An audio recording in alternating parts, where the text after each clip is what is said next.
بسم اللہ الرحمن الرحیم۔ السلام علیکم۔ میرا نام فرقان قریشی اور آج میں آپ کو سیرہ سیریز کی تیسری قسط میں خوش آمدید کہتا ہوں۔ پچھلی قسط میں قدیم کتابوں اور پرانے نقشوں کے ذریعے ہم نے دیکھا کہ ہمارے پیارے نبی، آخری نبی حضرت محمد صلی اللہ علیہ وسلم کی پیدائش کے وقت عرب کے علاوہ باقی دنیا کیسی تھی۔ ہم نے رومن، پرشین اور انڈین امپائرز کے حالات دیکھے اور انہیں دیکھنے کے بعد بالآخر ہمیں اس سوال کا جواب مل گیا کہ آخری نبی کو بھیجنے کے لیے عرب کے سنگلاخ ریگستانوں کو کیوں سلیکٹ کیا گیا تھا۔ اب آج والی قسط میں میری کوشش ہوگی کہ ہم انشاءاللہ دو بہت ہی اہم ٹاپکس کو کور کر لیں۔ ایک تو عرب کے انٹرنل حالات اور دوسرا نبی علیہ السلام کی پیدائش سے پہلے ان کے خاندان، ان کی فیملی کے حالات۔ لیکن اس سے پہلے کہ میں ان ٹاپکس پر آؤں، ایک مرتبہ میں آپ سب کو دل کی گہرائی سے شکریہ ادا کرنا چاہتا ہوں کہ آپ نے سیرت النبی سیریز کو اتنی محبت کے ساتھ ویلکم کیا ہے۔ میں اللہ کا شکر ادا کرتا ہوں کہ اس نے مجھے آپ جیسی فیملی دی ہے، اور یہ بات میں اپنے پورے دل سے کہہ رہا ہوں کہ آج تک نہ تو میں نے کبھی آپ جیسی آڈینس دیکھی ہے کہ جو کسی چینل کے ساتھ اتنی محبت کا اظہار کرتی ہو، اور نہ ہی میں نے کبھی ایسا چینل دیکھا ہے کہ جو اپنی آڈینس کے ساتھ اس طرح سے پیار کرے۔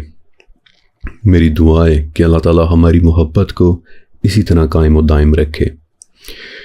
اور ایک بات اور کہ جب سے سیرہ سیریز شروع ہوئی ہے، آپ یقین کریں کہ میں بالخصوص صبح اور شام کو نوافل ادا کرتا ہوں کہ اللہ تعالیٰ اس سیریز کو سلامتی اور حفاظت کے ساتھ مکمل کروا دے، آمین۔ اوکے، اب آج کی قسط کے اندر ہم نے دو ٹاپکس کور کرنے ہیں۔ پہلا ٹاپک نبی علیہ السلام کی پیدائش کے زمانے یعنی 7ویں صدی کے عرب میں عرب کے اٹ سیلف کیا حالات تھے، عرب کے انٹرنل حالات کیسے تھے، یہ جاننا بہت ضروری ہے، کیونکہ صرف تبھی ہمیں اندازہ ہو سکے گا کہ نبوت کے اعلان کے بعد نبی علیہ السلام کے سامنے اچانک سے کتنے بڑے چیلنجز آ گئے تھے۔ زبانی طور پر ہم سب نے سن رکھا ہے کہ اسلام سے پہلے جاہلیت کا دور تھا، لیکن میرا نہیں خیال کہ زیادہ تر لوگ دور جاہلیت سے واقف ہوں گے کہ وہ ایکچولی کس قدر سخت اور عجیب دور تھا۔ اور آپ دیکھیں گے کہ جن سخت حالات میں نبوت کا آغاز ہوا تھا، انہیں جاننے کے بعد آپ کے دل میں نبی علیہ السلام کی قدر اور عزت اچانک سے کئی گنا بڑھ جائے گی، کہ جو آفٹر آل اس پوری سیریز کا مقصد ہے۔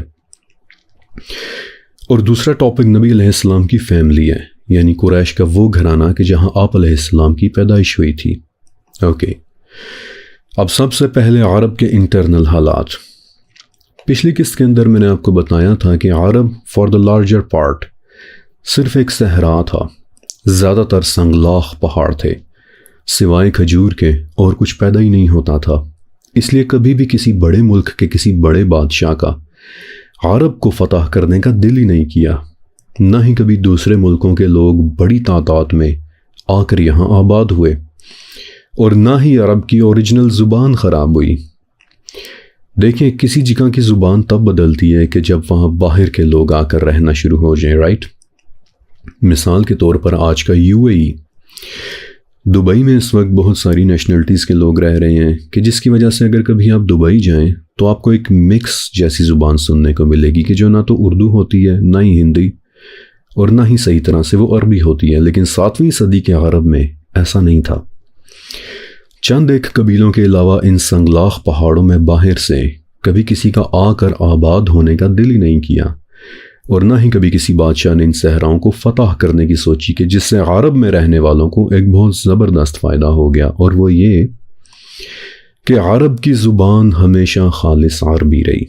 ان کی زبان میں باہر سے کوئی بھی لفظ آ کر شامل نہیں ہوا۔ کبھی کسی فورن لینگویج نے اس وقت کی عربی کو انفلوئنس ہی نہیں کیا۔ عربی ہمیشہ ایک خالص زبان رہی۔ اب ایسی ایک خالص زبان ہوتے ہوئے ایک چیز نے ضرور ڈیولپ ہونا تھا، شاعری نے۔ آج تک یہ بات انکلیئر ہے کہ یہ خالص عربی کا اثر تھا یا کیا، لیکن 7ویں صدی کے عربز شاعری میں بہت ایکسپرٹ تھے۔ کئی سو اشعار کے قصیدے لکھتے کہ جن میں ان کے بزرگوں کے نسب اور کارناموں کا بہت ذکر ہوتا تھا۔ ان کی اس شاعری اور زبان پر گرپ نے انہیں اتنا ڈیولپ کر دیا تھا کہ وہ سمجھتے تھے کہ دنیا میں بس دو ہی قسم کے لوگ رہتے ہیں، عرب یعنی ہم، اور عجم یعنی گونگے۔ یس، عجمی کا لٹرل مطلب ہوتا ہے وہ کہ جو بول نہیں سکتا، گونگا کہ جس کے پاس زبان نہیں ہوتی۔ تو عرب کی شاعری اور لینگویج بہت زیادہ ڈیولپ ہو چکی تھی۔ یہ تو بعد میں قرآن نازل ہوا کہ جس نے پھر ایسی عربی استعمال کی کہ جس نے عرب شاعری کی کمر ہی توڑ کے رکھ دی۔ اور ہندا نے ابو سفیان کو کہا تھا کہ سمجھ نہیں آتی کہ محمد صلی اللہ علیہ وسلم کو اتنی عظیم عربی کس نے سکھا دی ہے۔ پھر ان کی شاعری فی البدی ہوتی تھی، یعنی کہ فوری وقت پر۔ قبیلوں کے درمیان کوئی جنگ چل رہی ہے تو آگے ایک بندہ جھنڈا اٹھائے رجزیہ یعنی جوش دلانے والے اشعار پڑھتا چلا جا رہا ہے، بلکہ کعبہ کے اندر بتوں کے علاوہ 7 یعنی 7 قصیدے بھی لٹکے ہوئے تھے کہ جنہیں عرب کی ٹاپ شاعری سمجھا جاتا تھا، اور ان قصیدوں کا باقاعدہ ایک نام تھا 7 معلقات یعنی کہ لٹکے ہوئے 7۔ اب اس بلا کی شاعری اور فصیح و بلیغ عربی زبان نے پھر ایک کام اور کیا کہ عربز کو 3 چیزوں کا بہت شوقین بنا دیا: عاشق مزاجی، شراب نوشی اور تکبر۔ اور تکبر سب سے پہلے کیا لے کر آتا ہے؟ لڑائیاں۔ لڑائیوں میں عربز سب سے آگے تھے، بلکہ اس سیریز کی تیاری کے دوران جب میں عرب ہسٹری کی قدیم کتابیں پڑھ رہا تھا تو میں نے نوٹس کیا کہ نبی علیہ السلام کے دور سے پہلے 100 سے لے کر 125 لڑائیاں ایسی تھیں کہ جو کئی نسلوں یا پھر کئی صدیوں تک چلی تھیں۔ ان لڑائیوں کے باقاعدہ نام رکھے گئے تھے۔ اس دشمنی کو پہلے دادا نبھاتا، پھر باپ اس دشمنی کو آگے چلاتا، پھر باپ کے بعد اس کے بیٹے اپنی ساری زندگی تلواروں کے سائے میں گزارتے۔ اور یقین کریں کہ چند لڑائیوں کی ڈیٹیلز تو میں نے پڑھی بھی، اور مجھے ایک بھی لڑائی ایسی نہیں نظر آئی کہ جو کسی ریزنیبل بات کے اوپر شروع ہوئی ہو، بلکہ اپنی ریسرچ کے دوران بعض کیسز تو میں نے ایسے بھی دیکھے کہ جن میں لڑائی کی وجہ بھی نہیں پتہ ہوتی تھی کہ ہم لڑ کیوں رہے ہیں۔ بس اتنا پتہ ہوتا تھا کہ فلاں خاندان یا فلاں قبیلے سے ہماری دشمنی ہے، اب دشمنی کی وجہ کیا ہے کوئی پتہ نہیں، بس اتنا پتہ ہے کہ فلاں شخص کو صرف اس لیے قتل کرنا ہے کیونکہ وہ ہمارے دشمن قبیلے کا آدمی ہے۔ اب لڑائی کی وجہ سے ہتھیاروں سے محبت ہونا بھی نیچرل تھا۔ تیروں، تلواروں اور ڈھالوں کے باقاعدہ نام رکھے ہوئے تھے۔ عبد المطلب کی اپنی تلوار کا بھی ایک نام تھا، عطشان، اور سونے پہ سہاگا کے لینگویج بھی پھر بلا کی تھی۔ تو یہ وجہ ہوئی کہ عربز میں گھوڑے اور تلوار کے لیے استعمال ہونے والے ورڈز کی تعداد 1000 سے بھی زیادہ ہے، یعنی ہتھیاروں سے اتنی محبت تھی کہ گھوڑے اور تلوار کے لیے 1000 سے بھی زیادہ عربک ورڈز موجود ہیں۔ اب ایک چیز کہ لڑائی میں بھی کچھ قبیلے دلیری سے لڑتے تھے، لیکن کچھ قبیلے عیاری، مکاری اور دھوکے سے۔ تجارت میں دھوکہ، راہزن، لٹیرے اور ڈاکے ڈالنے کے شوقین۔ بلکہ بعض قبیلے تو راہزنی میں اتنے بدنام تھے کہ انہیں زبان العرب کہا جاتا تھا، یعنی عرب کے بھیڑیے، the wolves of Arabia۔ سنگ دل، وحشی پہاڑی قبیلے زیادہ تر صحراؤں، بیابانوں اور پہاڑوں میں رہتے تھے۔ مسافروں کے راستوں میں پڑنے والے کنوؤں کو گھاس اور جھاڑیوں سے چھپا دیتے تھے تاکہ مسافر کو پانی نظر نہ آئے، وہ مر جائے، اور بغیر کسی لڑائی کے اس کا سارا مال ان لٹیروں کے ہاتھ آ جائے۔ Imagine that. ان کے متعلق بتاتے ہوئے مجھے انڈیا کا وہ قبیلہ یاد آ گیا کہ جو تھگیز کے نام سے مشہور تھا۔ انگریزوں کے دور میں بڑا ایک بدنام کلٹ پیدا ہو گیا تھا تھگیز، کہ جن میں اخلاق نام کی کوئی شے ایگزسٹ ہی نہیں کرتی تھی۔ وہ لوگ جنگل سے گزرتے ہر مسافر کو پکڑ لیتے، کالے جادو میں انوالوڈ ہوتے، یہاں تک کہ انسانی بلی دینے میں بھی، اور انگریزوں نے بڑی مشکل سے ان تھگیز پر کنٹرول کیا تھا۔ سچ کہوں تو کنٹرول کیا کرنا تھا، تھگیز خود سے روپوش ہو گئے تھے، چھپ گئے تھے، انڈر گراؤنڈ ہو گئے تھے، لیکن کبھی ختم نہیں ہوئے، بلکہ آج بھی گاہے بگاہے ان کی کارروائیاں سننے میں آتی رہتی ہیں۔ لاسٹ ٹائم 1985 میں انڈین پولیس نے انہیں ایک انسانی قربانی دیتے ہوئے پکڑ لیا تھا۔ بڑی دہلا دینے والی داستان ہے، اور اس وقت بڑا ہی ایک شور اٹھا تھا کہ کیا تھگیز آج بھی موجود ہیں۔ پر العرب کے بھیڑیے نامی یہ قبیلے بھی کچھ ایسے ہی تھے۔ اخلاق اور رحم نام کی کوئی چیز ان سرٹن قبیلوں میں ایگزسٹ ہی نہیں کرتی تھی۔ پھر عرب میں تاجر بھی کوئی اتنے خاص نہیں آتے تھے، اور اس کی سب سے بڑی وجہ ایگزیکٹلی یہی تھی، لڑائیاں۔ یہ بات ہم سب جانتے ہیں کہ امن و امان اور سیکیورٹی کے بغیر بزنس یا ٹریڈ ممکن نہیں ہوتا، تجارت پاسبل نہیں ہوتی، جبکہ عرب کا یہ حال تھا کہ سوائے حرمت والے مہینوں کے امن و سلامتی کا کہیں کوئی وجود ہی نہیں تھا۔ کبھی کوئی تجارتی قافلہ آ جاتا تو زبان العرب یعنی عرب کے بھیڑیوں جیسے بے رحم قبیلے انہیں مار دیا کرتے تھے۔ تو جو تھوڑی بہت تجارت ہوتی وہ صرف ان حرمت والے مہینوں کے دوران ہی ہوتی تھی، اور یہ تجارت بھی ایک طرح کے فیئرز کی صورت میں ہوتی تھی، یعنی کہ میلے ٹھیلے وغیرہ لگا کرتے تھے، اور پھر ان میلوں میں دور دراز کے لوگ اپنی اپنی چیزیں وغیرہ بیچنے کے لیے آتے تھے، اور ان میں سے کچھ میلے بڑے مشہور بھی تھے، مثلا عکاظ اور ذی المجاز اور ماجنہ کے میلے وغیرہ۔ پھر عاشق مزاجی، عرب سوسائٹی میں کسی ایسے شخص کو کہ جس کا کبھی کوئی افیئر نہ رہا ہو، اسے بڑا ہی ایک کمزور آدمی سمجھا جاتا تھا، اور عشق کے اس کھیل میں بنی عذرا کا قبیلہ سب سے زیادہ مشہور تھا۔ تاریخ کی کتابوں میں نبی علیہ السلام سے پہلے کا ایک واقعہ درج ہے کہ ایک مرتبہ کسی اعرابی سے کسی نے پوچھا کہ تم کس قبیلے سے ہو؟ تو اس نے ایک شعر پڑھا کہ جس کا میں آپ کو اردو ترجمہ بتا رہا ہوں کہ میں اس قبیلے سے ہوں کہ جب ان میں سے کوئی عشق کرے تو پھر موت ہی اس کی محبت کو ختم کرتی ہے۔ تو اس محفل میں ایک لڑکی بیٹھی ہوئی تھی کہ جو فوراً بول اٹھی کہ عذری و رب الکعبہ، یعنی کہ رب کعبہ کی قسم یہ آدمی عذرا قبیلے کا ہے۔ لیکن عرب کے جس پہلو کے متعلق بالخصوص میں آپ کو بتانا چاہتا ہوں وہ ہے وہاں کی دینی حالت۔ 7ویں صدی کے عرب میں دینی حالت بہت ہی خراب ہو چکی تھی۔ کچھ قبیلے ایسے تھے کہ جو اللہ سے صرف نام کی حد تک واقف رہ گئے تھے، اور کچھ قبیلے تو ایسے تھے کہ جو اللہ کا بھی انکار کر چکے تھے۔ بت پرست اور ستاروں کو پوجنے والے ان کے علاوہ تھے۔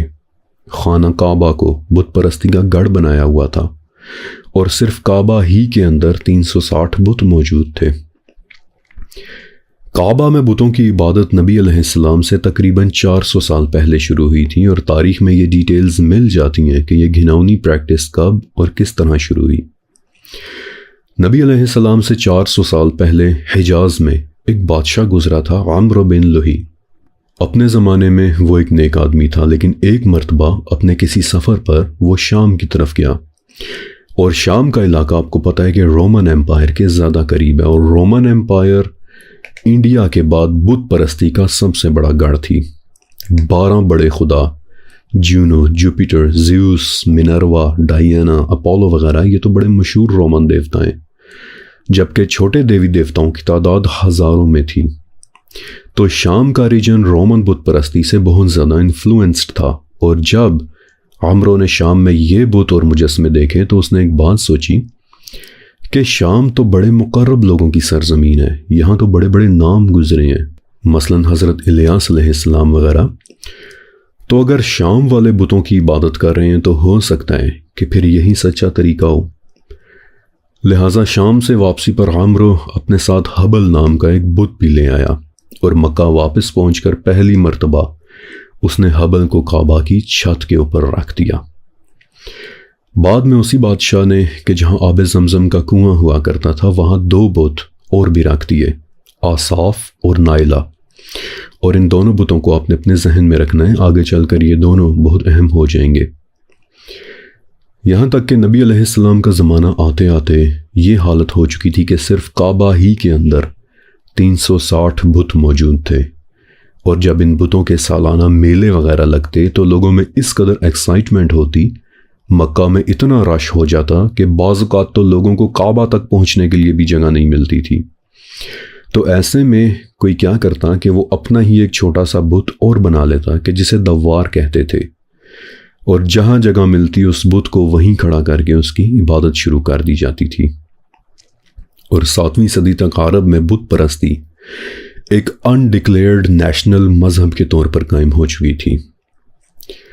9ویں صدی کے بغداد میں ایک اسکالر رہتے تھے، ہشام ابن کلبی رحمۃ اللہ علیہ، انہوں نے ایک کتاب لکھی تھی، کتاب الاسنام، یعنی بتوں کی کتاب۔ اس کتاب میں انہوں نے ان تمام 360 بتوں کی ڈسکرپشن لکھی ہے کہ وہ دیکھنے میں کیسے تھے۔ آپ حیرت کی بات دیکھیے کہ یہ کتاب غائب ہو گئی تھی، 1000 سال تک کچھ پتہ نہیں چلا کہ یہ کتاب کہاں گئی، لیکن خوش قسمتی سے آج سے صرف 100 سال پہلے یہ کتاب ایک بار پھر سے سامنے آئی ہے، اور اس کتاب میں سے میں نے بھی کچھ نوٹس لیے ہیں تاکہ آپ کو اس دور کی ایک جھلک دکھا سکوں۔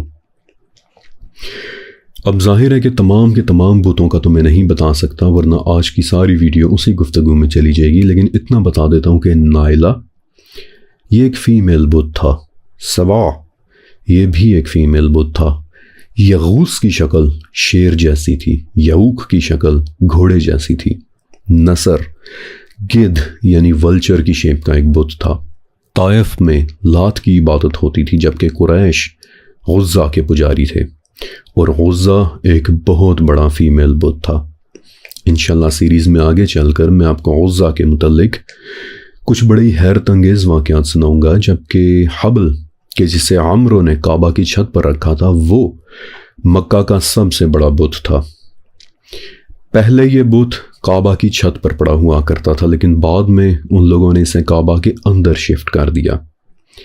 یہ سرخ رنگ کے عقیق یعنی ایگٹ یا پھر کارنیلین سے بنا ایک بہت بڑا بت تھا، اور اس کا ایک ہاتھ ٹوٹا ہوا تھا کہ جسے بعد میں قریش نے سونے کا بنوا کر لگوا دیا تھا، یعنی سرخ رنگ کے پتھر سے بنا ایک بہت بڑا بت کہ جس کا ہاتھ سونے کا بنا ہوا تھا، اور بعد میں فتح مکہ کے موقع پر پھر اسے حضرت علی رضی اللہ تعالیٰ عنہ نے توڑا تھا۔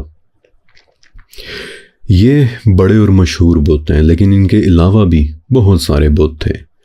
خانہ کعبہ کی شکل کا ایک کیوب جیسا بت بھی تھا کہ جس کا نام لیس تھا، اور لوگ اس کا بھی طواف کیا کرتے تھے۔ ذوالخلاصہ نام کا ایک بت تھا، اس کا بھی طواف ہوتا تھا، اور اس کا طواف ایک طرح کے رقص یعنی ڈانس کی صورت میں ہوتا تھا، اور مائنڈ یو کہ ذوالخلاصہ کے گرد قیامت سے پہلے عورتوں نے ایک بار پھر سے ڈانس کرنا ہے۔ یہ ایک بڑی خطرناک پیشن گوئی ہے، وقت آنے پر انشاءاللہ میں ڈیٹیل کے ساتھ اس پر بات بھی کروں گا۔ پھر نجران میں ایک ایسا مندر تھا کہ جو 300 جانوروں کی کھالوں کے ساتھ بنایا گیا تھا، اور دور دور سے لوگ اس کے طواف اور زیارت کے لیے جایا کرتے تھے۔ کعبہ کی چھت پر حبل کے علاوہ شمس نام کا بھی ایک بت تھا، جبکہ کعبہ کے اندر باقی بتوں کے ساتھ ساتھ حضرت ابراہیم علیہ السلام، اسماعیل علیہ السلام، عیسیٰ علیہ السلام اور بی بی مریم علیہ السلام کی تصویریں بھی رکھی ہوئی تھیں کہ جن کی وہ لوگ تعظیم کرتے تھے۔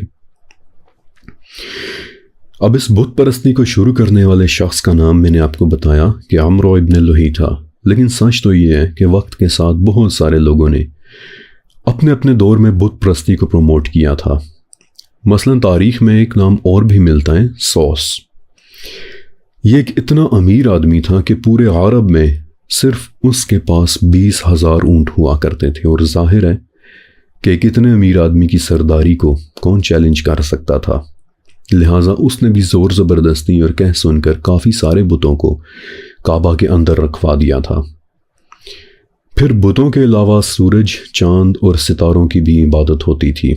چاند کے ماننے والے سب سے زیادہ تھے، اور چاند کو سب سے زیادہ پیار کیا جاتا تھا۔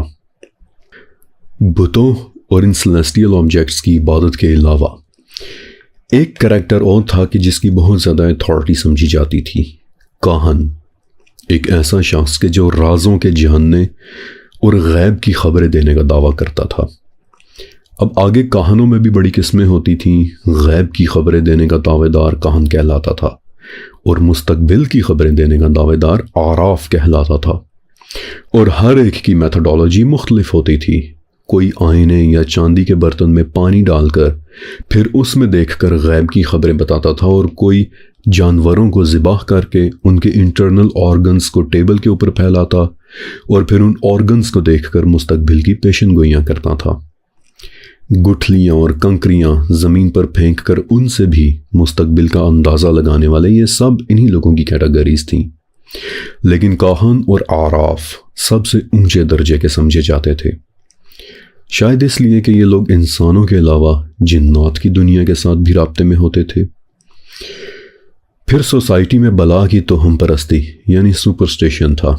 کہیں سفر پر جاتے تو رتم نامی درخت کی ایک ٹہنی کو اپنے ساتھ رکھ لیتے، واپس آ کر دیکھتے کہ اگر ٹہنی مڑ گئی ہے، بینڈ ہو گئی ہے، تو سمجھتے کہ ہماری غیر موجودگی میں ہماری بیوی نے کوئی بددیانتی، کوئی ڈباچری نہیں کی۔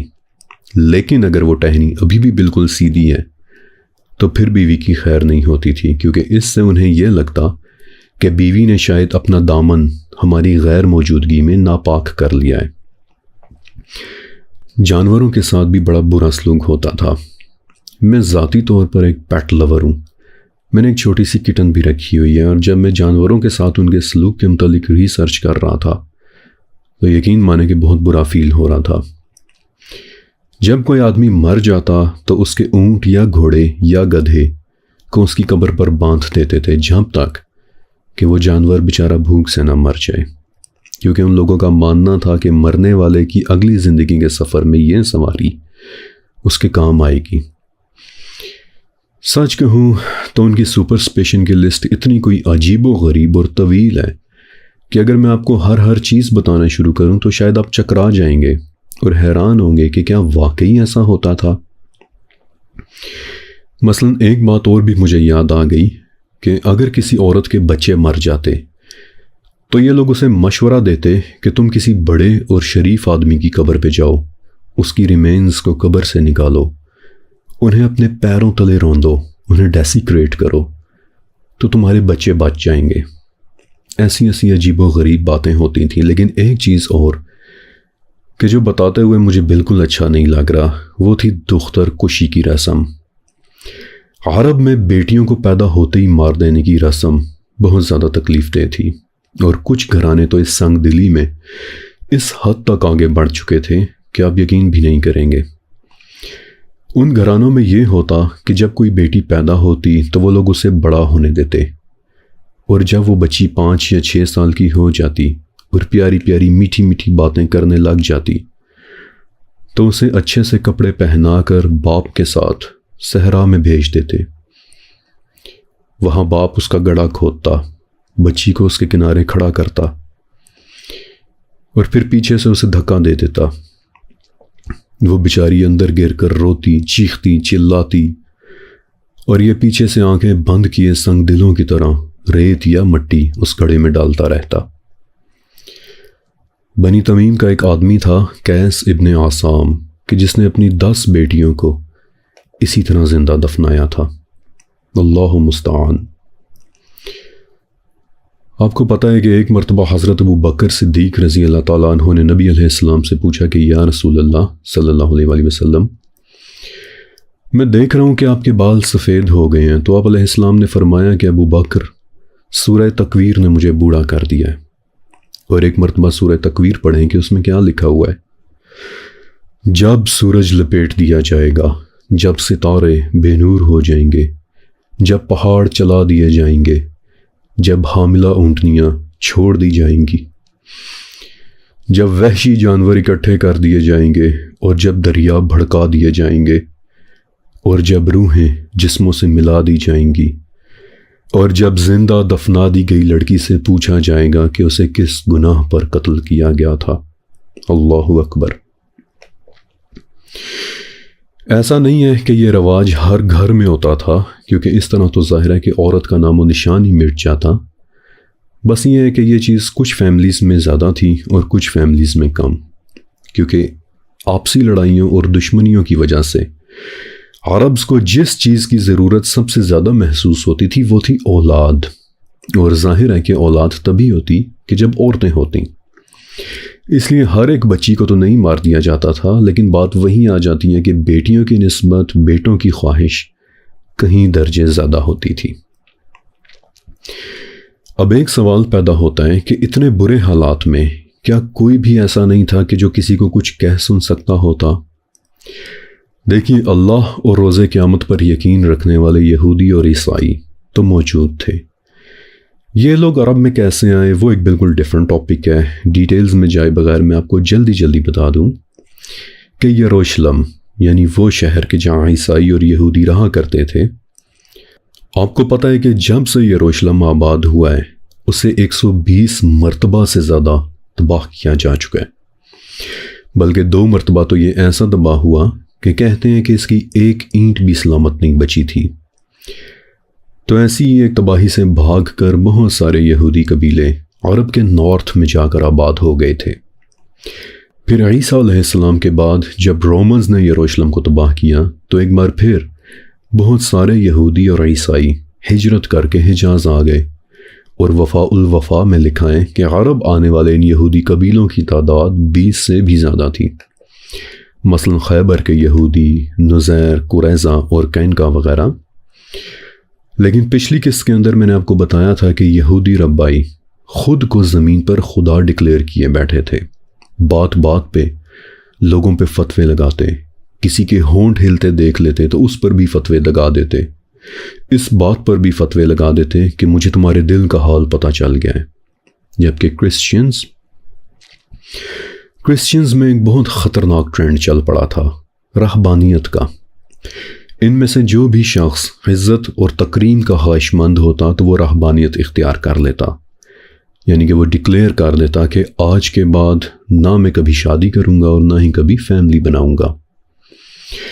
پھر کچھ عرصے بعد مردوں کے ساتھ ساتھ عورتوں میں بھی راہبہ کا کانسیپٹ پیدا ہو گیا، اور پھر ان لوگوں نے اپنے لیے دور دراز کے سیکلوڈڈ علاقوں میں ایسی موناسٹریز بنا لیں کہ جن میں راہب اور راہبائیں جا کر رہا کرتے تھے۔ اور اب آپ آگے خود سمجھدار ہیں کہ ان موناسٹریز میں پھر کہ جہاں ان میرڈ راہب اور راہبائیں رہ رہے تھے وہاں کیا کچھ ہوتا ہوگا۔ شرمناک حرکتوں کا مرکز بن گئی تھیں وہ جگہیں۔ ہاں، کچھ راہب سٹل ایسے تھے کہ جو واقعی اپنی آئیڈیالوجی کے ساتھ سنسیئر تھے، مخلص تھے، لیکن ظاہر ہے کہ ان کی تعداد ایک تو بہت کم تھی، اور دوسرا یہ کہ وہ لوگ پھر ان موناسٹریز میں رہتے بھی نہیں تھے، بلکہ دور دراز کے صحراؤں اور بیابانوں میں جا کر رہا کرتے تھے کہ جہاں نہ وہ برائی کو روک سکتے تھے اور نہ ہی اسے ٹوک سکتے تھے۔ تو آپ دیکھ رہے ہیں کہ کس قدر ٹوسٹڈ معاشرہ بن چکا تھا عرب کا۔ اب آپ کو اندازہ ہو رہا ہے کہ جب نبی علیہ السلام آئے تو آپ کے سامنے کتنے خطرناک لوگوں نے کھڑے ہونا تھا۔ اب آپ کو احساس ہو رہا ہے کہ صرف 20-25 سالوں میں نبی علیہ السلام نے عرب کو کس قدر بدل دیا ہے۔ اوکے، اب عرب کے انٹرنل حالات کے متعلق ایک آخری چیز کہ جس کے بعد پھر انشاءاللہ ہم اگلا ٹاپک شروع کریں گے کہ ان تمام برائیوں کے ہوتے ہوئے بھی عرب معاشرے میں گنتی کی چند باتیں ایسی تھیں کہ جنہیں ہم اچھا کہہ سکتے ہیں، مثلا کرم اور سخاوت۔ سخاوت ایک ایسی عادت تھی کہ جس پر عرب کو بہت ناز تھا۔ کہتے ہیں کہ عرب لٹریچر کی آدھی پوئٹری تو صرف سخاوت ہی کے اشعار کے اوپر لکھی گئی ہے۔ کسی کے گھر کوئی مہمان آ جاتا اور اس کے پاس پکانے کو کچھ نہ ہوتا تو وہ اپنا اونٹ یا جانور ہی ذبح کر دیتا تھا۔ بلکہ سخاوت میں ایک بہت ہی مشہور نام حاتم طائی کا بھی ہے۔ آئینوں کے آج کے زمانے میں حاتم طائی کا نام ایک کومیکل سا نام بن چکا ہے، لیکن حاتم طائی ایک ریئل انسان تھا، نبی علیہ السلام کے زمانے سے پہلے رہا کرتا تھا، اور تاریخ کی کتابوں سے پتہ چلتا ہے کہ اس نے کبھی کسی کو خالی ہاتھ نہیں لوٹایا۔ ایک بار مہمانوں کے لیے اپنا پیارا گھوڑا ذبح کر دیا۔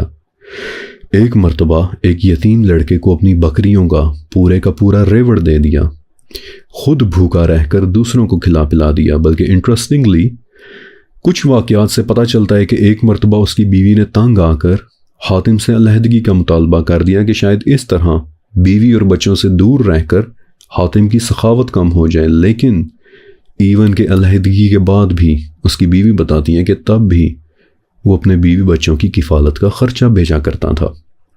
بلکہ ایک مرتبہ کہیں سفر پر گیا تو علیحدہ ہو چکی بیوی کے لیے بھی گفٹس اور تحفے لے کر واپس آیا تھا۔ اور دوسری چیز وعدے کا پاس۔ ان تمام برائیوں کے باوجود وعدہ وفا کرنا، زبان دے کر اس پر قائم رہنا، ایک ایسی عادت تھی کہ جو عربز کے لیے بہت ریسپیکٹفل تھی۔ ابھی تھوڑی دیر بعد میں آپ کو عبد المطلب کا اس حوالے سے ایک بڑا ہی حیرت انگیز واقعہ سناؤں گا بھی۔ تو یہ تھی عرب سوسائٹی کی ایک جھلک، ان کے انٹرنل حالات۔ اور آپ نے دیکھا کہ 2-4 آسانیوں کے علاوہ نبی علیہ السلام کے لیے بہت سارے چیلنجز تھے کہ جو انتظار کر رہے تھے۔ اور یہاں سے ہوتا ہے نبی علیہ السلام کی فیملی کے متعلق گفتگو کا آغاز کہ جہاں آپ پیدا ہوئے وہ گھرانہ کیسا تھا۔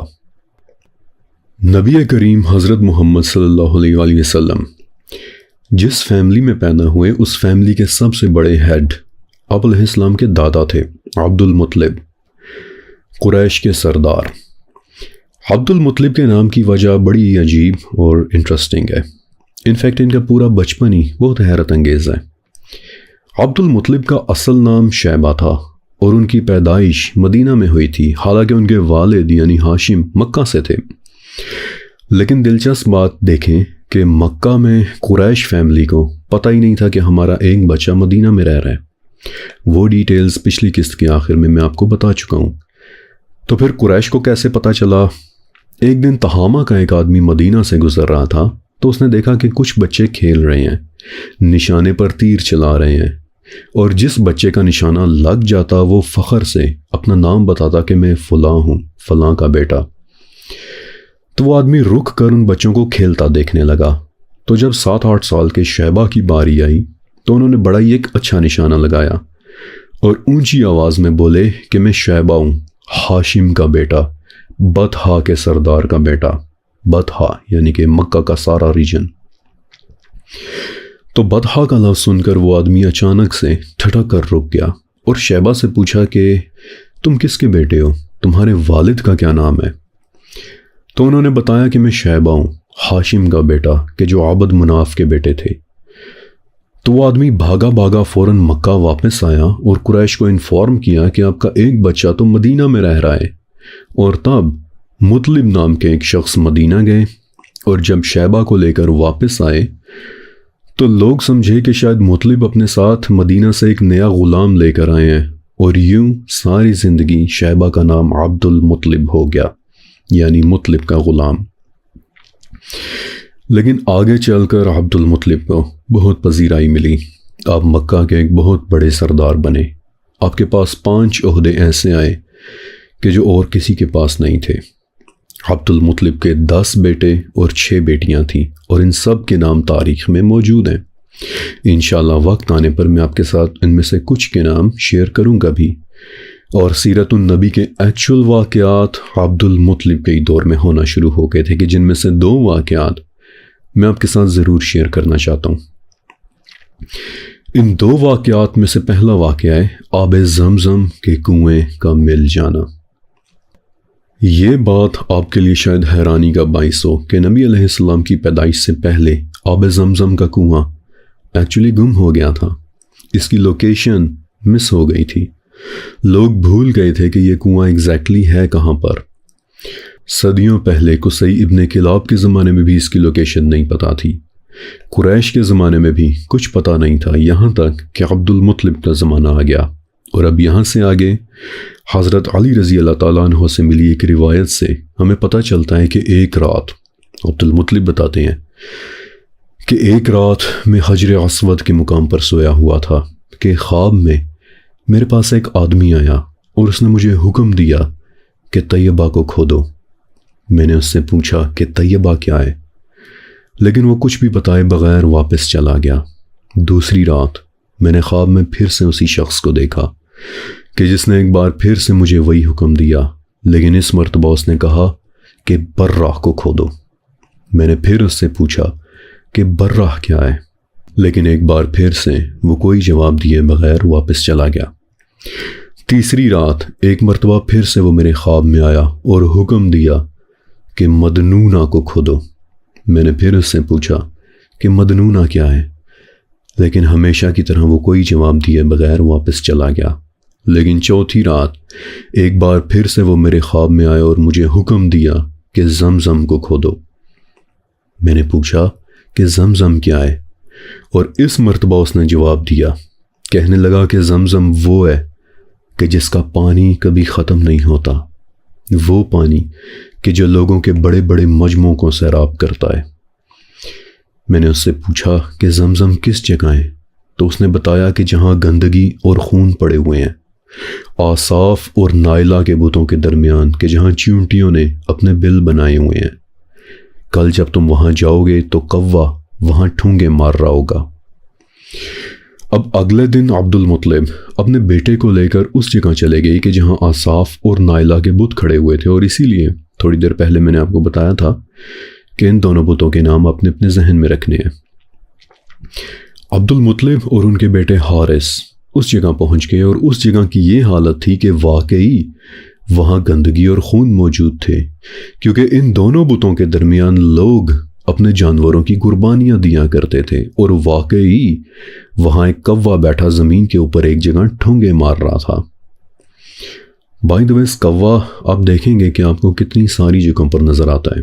قابیل کو حابیل کا دفن بھی کوے ہی نے سکھایا تھا، پھر نوح علیہ السلام نے بھی کبوتر سے پہلے کوے ہی کو بھیجا تھا کہ وہ زمین کو ڈھونڈ کر آئے، اور یہاں پہ بھی کوا نظر آتا ہے۔ پھر نورس میتھولوجی میں اوڈن کے پاس بھی ایک کوا ہی ہوتا ہے۔ کبھی موقع ملا تو میں آپ کو کوے کے متعلق ضرور بتاؤں گا، لیکن ابھی اپنے ٹاپک پر ہی رہتے ہیں کہ جب عبد المطلب کو کوے سمیت یہ تمام نشانیاں نظر آ گئیں تو انہوں نے کدال اٹھائی اور کھدائی کرنی شروع کر دی۔ لیکن تھوڑی ہی دیر میں قریش کے آدمی بھی وہاں پہنچ گئے اور کہنے لگے کہ عبد المطلب رک جاؤ، اللہ کی قسم ہم تمہیں یہاں کھدائی نہیں کرنے دیں گے۔ کیا تم ہمارے ان معبودوں کے پاس گڑھے کھودنا چاہتے ہو؟ لیکن عبد المطلب نے ان کی بات سنی انسنی کرتے ہوئے کھدائی جاری رکھی، اور جلدی ہی انہیں واقعی وہاں زمزم کے کنویں کے آثار دکھائی دینے لگے، اور وہ زور سے ایک نعرہ لگا کر بولے کہ اقسم باللہ یہی اسماعیل کا کنواں ہے۔ اب جب قریش نے دیکھا کہ عبد المطلب کو تو واقعی اسماعیل علیہ السلام کا کنواں یعنی کہ آب زمزم مل گیا ہے، تو اب انہوں نے ایک اور مسئلہ کھڑا کر دیا۔ کہنے لگے کہ یہ تو ہمارے کامن اینسیسٹر کا کنواں ہے، ہم تمہیں اکیلے تو اسے استعمال نہیں کرنے دیں گے، تمہارے ساتھ ساتھ اب اس پر ہمارا بھی حق ہے۔ اب یہ جھگڑا کافی طول پکڑ گیا اور کئی دن تک چلا، یہاں تک کہ پھر عبد المطلب اور قریش کے درمیان ایک فیصلہ ہوا کہ ہم شام کے اونچے پہاڑوں میں رہنے والی کاہنہ ایک عرافہ کے پاس جاتے ہیں، اور وہ ہمارے اس جھگڑے کے متعلق فیصلہ کرے گی۔ اور یوں چند دن تک یہ دونوں پارٹیز شام کے پہاڑوں کی طرف نکل کھڑی ہوئیں، لیکن راستے میں ان لوگوں کے ساتھ کچھ عجیب و غریب واقعات ہونا شروع ہو گئے کہ جنہیں میں تھوڑا سا مختصر کر کے اب آپ کے ساتھ شیئر کر رہا ہوں۔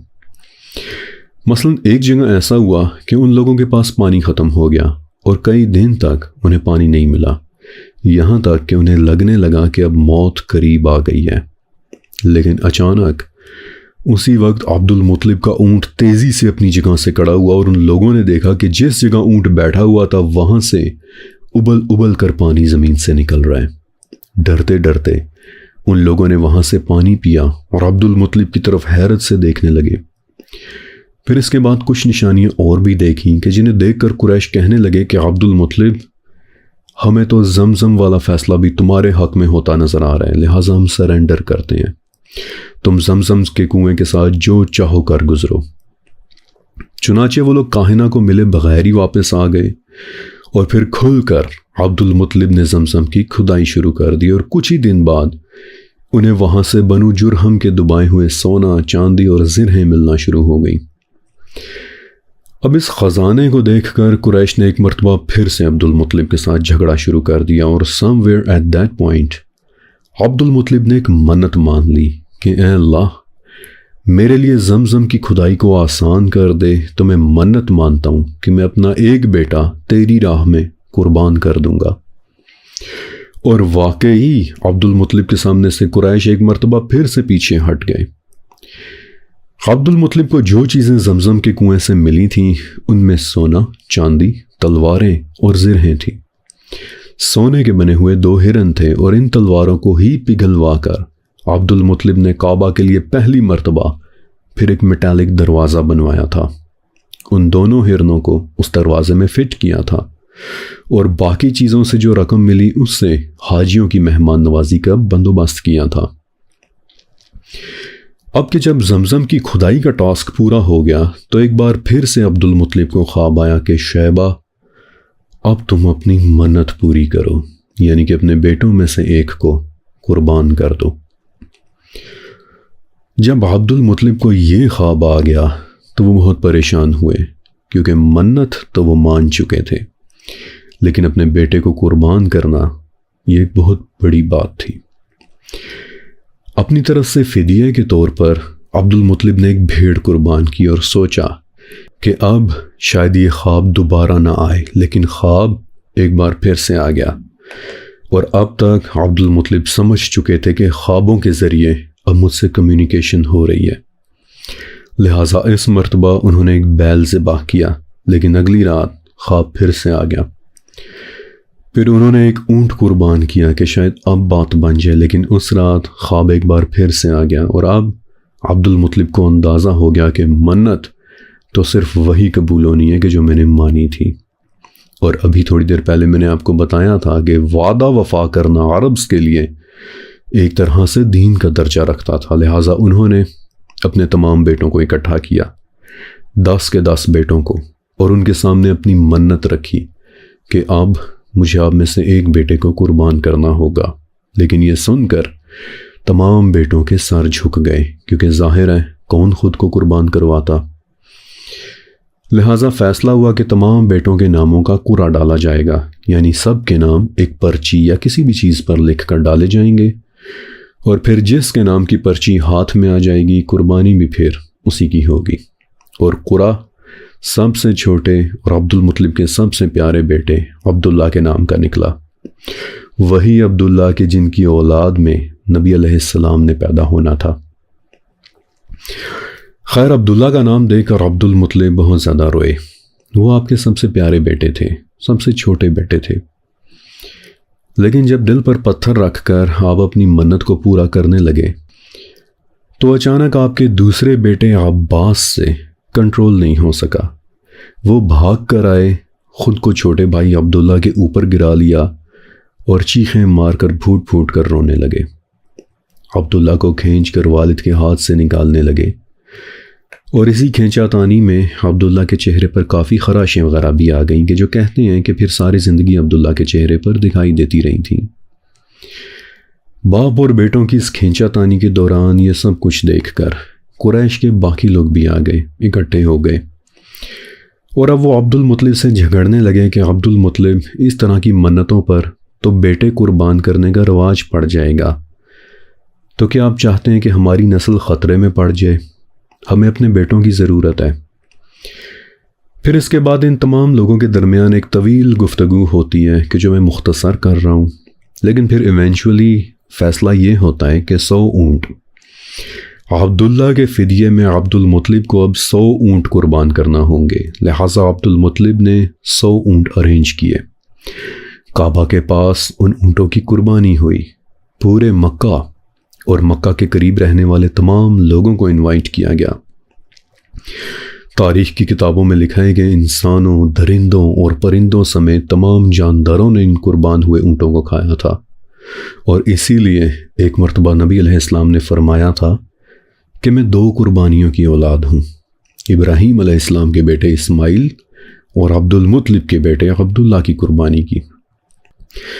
اونٹوں کی قربانی کے بعد کہتے ہیں کہ عبداللہ کے چہرے پر ایک عجیب اور مختلف طرح کی رونق اور روشنی دکھائی دینے لگی تھی، اور اس حوالے سے ایک ایونٹ اور بھی ایسا ہے کہ جو میں آپ کے ساتھ ضرور شیئر کرنا چاہوں گا۔ دیکھیں، جس سچویشن اور ٹراما سے یہ پوری فیملی گزری تھی، اس نے ان کی آپسی محبت کو بہت زیادہ کر دیا تھا، اور اب عبد المطلب کی خواہش تھی کہ جلد از جلد عبداللہ کی شادی کر دی جائے، لہٰذا انہوں نے عبداللہ کے لیے ایک رشتہ ڈھونڈنا شروع کر دیا۔ اس دوران ایک مرتبہ عبداللہ کسی جگہ سے گزر رہے تھے تو وہاں دوسرے قبیلے کی ایک عورت بیٹھی ہوئی تھی۔ انہوں نے عبداللہ کی طرف دیکھا اور بڑی ہی شدت کے ساتھ عبداللہ کے چہرے پر موجود اس نور کو، اس رونق کو، اس روشنی کو محسوس کیا، اور کہنے لگیں کہ عبداللہ، اگر تم ابھی اسی وقت میرے ساتھ نکاح کر لو تو جو 100 اونٹ تمہارے فدیے میں قربان ہوئے تھے وہ آج کے آج میں تمہیں دوبارہ دلا دوں گی۔ ایک اتنی بڑی سٹیٹمنٹ دینے والی عورت کا سٹیٹس ظاہر ہے کہ ایک بہت بڑا سٹیٹس ہوگا، وہ کوئی عام عورت نہیں ہوگی۔ لہٰذا ان کے متعلق میں نے تھوڑی سی مزید ریسرچ کی اور پتہ یہ چلا کہ ان عورت کا نام کتال تھا، اور وہ ورقہ ابن نوفل کی بہن تھیں، وہی ورقہ ابن نوفل کے جنہوں نے بعد میں نبی علیہ السلام کی نبوت کو پہچانا تھا۔ اور ہاؤ بیوٹیفل کہ انہی ورقہ کی بہن نے عبداللہ کہ چہرے میں نبوت کی اس رونق کو پہچان لیا تھا۔ بہرحال عبداللہ نے کتال کو جواب دیا کہ میرے والد ایک باعزت آدمی ہیں، وہ اس قوم کے سردار ہیں، ان کی اجازت کے بغیر میں کچھ نہیں کر سکتا۔ دوسری طرف عبد المطلب عبداللہ کا رشتہ ڈھونڈ رہے تھے۔ And now it is uncertain کہ جو واقعہ اب میں آپ کو سنانے والا ہوں کہ یہ اس وقت ہوا تھا یا کسی اور وقت میں ہوا تھا، لیکن عبد المطلب کسی کام سے یمن گئے تو راستے میں انہوں نے ایک جگہ سٹے کیا اور وہاں انہیں ایک یہودی ملا کہ جو عبد المطلب کو بیٹھا بڑی غور سے دیکھ رہا تھا۔ اس نے پوچھا کہ آپ عرب کے کس خاندان سے ہیں؟ عبد المطلب نے بتایا کہ قریش سے۔ اس نے پھر پوچھا کہ قریش کے کس قبیلے سے؟ آپ نے بتایا کہ بنو ہاشم سے۔ اس نے پھر پوچھا کہ اگر آپ اجازت دیں تو کیا میں آپ کا ہاتھ دیکھ لوں؟ عبد المطلب نے اس بات کی اجازت دے دی تو وہ یہودی کافی دیر تک آپ کا رائٹ ہینڈ دیکھتا رہا، پھر اسے چھوڑ کر آپ کا لیفٹ ہینڈ دیکھنے لگ گیا، اسے بھی کافی دیر تک دیکھتا رہا، اور پھر بولا کہ عبد المطلب میں گواہی دینے کو تیار ہوں کہ مجھے آپ کے ایک ہاتھ میں حکومت اور دوسرے ہاتھ میں نبوت کے آثار دکھائی دے رہے ہیں۔ وہ یہودی کسی قسم کی فیس ریڈنگ اور پامسٹری کا ایکسپرٹ تھا۔ قبالہ والی ویڈیو میں نے آپ کو بتایا بھی تھا کہ یہودیوں میں پامسٹری اور فیس ریڈنگ کا علم بہت آگے تک پہنچ چکا تھا۔ بہرحال اس نے عبد المطلب سے پوچھا کہ آپ کے ہاتھوں میں نبوت اور حکومت کے آثار ہیں، لیکن یہ خصوصیات تو بنو زہرہ کے لیے تھیں، یہ آپ کے ہاتھ میں کیسے آ گئیں؟ عبد المطلب نے کہا کہ مجھے تو نہیں پتا، تمہارا کیا خیال ہے؟ تو اس نے پوچھا کہ کیا آپ کی شاغہ ہے؟ عبد المطلب نے جواب دیا کہ شاغہ کیا؟ تو اس نے کہا کہ زوجہ، کیا آپ کی زوجہ ہے؟ عبد المطلب نے جواب دیا کہ نہیں، فی الوقت تو نہیں۔ ایسا محسوس ہوتا ہے کہ اس وقت شاید عبد المطلب کی بیوی وفات پا چکی تھیں، کیونکہ آپ کے کچھ بیٹے اس وقت موجود تھے۔ بہرحال یہ جواب سن کر وہ یہودی بولا کہ اچھا، اب جب آپ مکہ واپس جائیں تو پھر بنی زہرہ میں ایک شادی کر لینا۔ اور واقعی جب عبد المطلب مکہ واپس پہنچے تو آپ نے بنی زہرہ قبیلے میں حالہ نام کی ایک خاتون کے ساتھ شادی کر لی کہ جن سے پھر آپ علیہ السلام کے چچا حضرت حمزہ رضی اللہ تعالیٰ عنہ پیدا ہوئے تھے، اور پھر بنی زہرہ ہی کے سردار وہب ابن مناف کی بیٹی آمنہ بنت وہب کے ساتھ اپنے بیٹے عبداللہ کی شادی کر دی کہ جن کے گھر میں پھر نبی علیہ السلام پیدا ہوئے تھے۔ نبی علیہ السلام کی پیدائش کے واقعات میں انشاءاللہ بالکل ڈیفرنٹلی بیان کروں گا، لیکن یہ وہ وجہ تھی کہ نبی علیہ السلام اور آپ کے چچا حضرت حمزہ آلموسٹ سیم ایج تھے، ہم عمر تھے۔ حضرت حمزہ نبی علیہ السلام سے صرف 2 سال بڑے تھے، دودھ شریک بھائی تھے۔ دونوں نے صوبیہ نامی خاتون کے ہاتھوں دودھ پیا تھا، اور یہاں سے حضرت عبداللہ اور حضرت آمنہ کی شادی ہو جانے کے بعد سے اب ہم باقاعدہ سیرت النبی صلی اللہ علیہ وآلہ وسلم کے فیض میں داخل ہو گئے ہیں۔ لیکن کتال کا پھر کیا ہوا؟ حضرت آمنہ کے ساتھ نکاح کے بعد ایک مرتبہ پھر کسی موقع پر کتال عبداللہ کے سامنے آئی، لیکن اس بار انہوں نے عبداللہ میں کسی قسم کا کوئی انٹرسٹ شو نہیں کیا۔ اس بات کو عبداللہ نے بہت نوٹس کیا اور پوچھا کہ کتال، کچھ عرصہ پہلے تک تو آپ میرے فدیے کے 100 اونٹ بھی دینے کو تیار تھی، لیکن آج اتنی سرد مہری؟ تو کتال نے جواب دیا کہ عبداللہ، نہ تو مجھے تمہاری سرداری سے کوئی غرض تھی اور نہ ہی مجھے تمہاری دولت سے کوئی لینا دینا تھا، الٹا میں تمہیں دولت سے نوازنے کو تیار تھی، کیونکہ مجھے تو صرف وہ نور چاہیے تھا کہ جو اس دن تمہارے چہرے پر نظر آ رہا تھا، وہ نور کہ جو اب آمنہ کے پاس جا چکا ہے۔ مجھے تو صرف وہ نور چاہیے تھا۔ آپ کو پتہ ہے کہ اس موقع پر کتال نے ایک قصیدہ بھی پڑھا تھا کہ جو آج بھی تاریخ کی کتابوں میں مل جاتا ہے، اور وہ بڑا ہی دردناک قصیدہ ہے۔ میں نے بھی وہ قصیدہ پڑھا ہے، اور کیا ہی کمال پوئٹری ہے اس قصیدے کی کہ میں نے ایک ایسا نور دیکھا کہ جو کالے بادلوں والی اندھیری رات کو بھی روشن کر دے۔ کہتے ہیں کہ اس شادی کے بعد کتال نے اپنے بھائی ورقہ ابن نوفل کو کہا تھا کہ ورقہ، تم دیکھو گے کہ عنقریب بنو ہاشم دنیا کو بدل دیں گے۔ اور ورقہ ابن نوفل نے بھی آگے چل کر اس بات کی گواہی خود اپنے ہونٹوں سے دی تھی۔ آپ نے ایک بات نوٹس کی کہ اب تک ہمیں کتنا کچھ نیا سننے اور جاننے کو ملا ہے۔ واللہ ہم میں سے زیادہ تر نے بس اتنی ہی سیرہ سن رکھی ہے کہ جو کورس کی کتابوں میں تھی، and that's all۔ اسی لیے اس سیریز میں میری پوری کوشش ہوگی کہ آپ کو انشاءاللہ کمپلیٹ سیرہ سناؤں، ایون کہ وہ واقعات بھی کہ جو عموماً سننے کو نہیں ملتے۔ اب یہاں سے آگے ہم سیرت النبی شروع ہونے کے باقاعدہ آغاز میں پہنچ چکے ہیں، لیکن آج کا سیشن بس یہیں تک۔ آپ کو پتہ ہے کہ آلموسٹ سحری کا وقت ہونے والا ہے اور اب میں بھی کافی تھک چکا ہوں، لیکن جانے سے پہلے آپ نے 2 کام ضرور کرنے ہیں کہ ایک تو اس ویڈیو کو پلیز لائک کر دیجیے گا تاکہ یہ خوبصورت باتیں انشاءاللہ باقی سب تک بھی پہنچ جائیں، اور دوسرا یہ کہ نیچے لکھے میرے پینٹ کمنٹ، ٹاپ کمنٹ کو ایک مرتبہ ضرور پڑھیے گا، کیونکہ اس سیریز کو آسانی کے ساتھ جاری رکھنے کی خاطر اس کمنٹ میں آپ سب کے لیے میری طرف سے ایک بہت ضروری پیغام ہے۔ شکریہ اور اللہ حافظ۔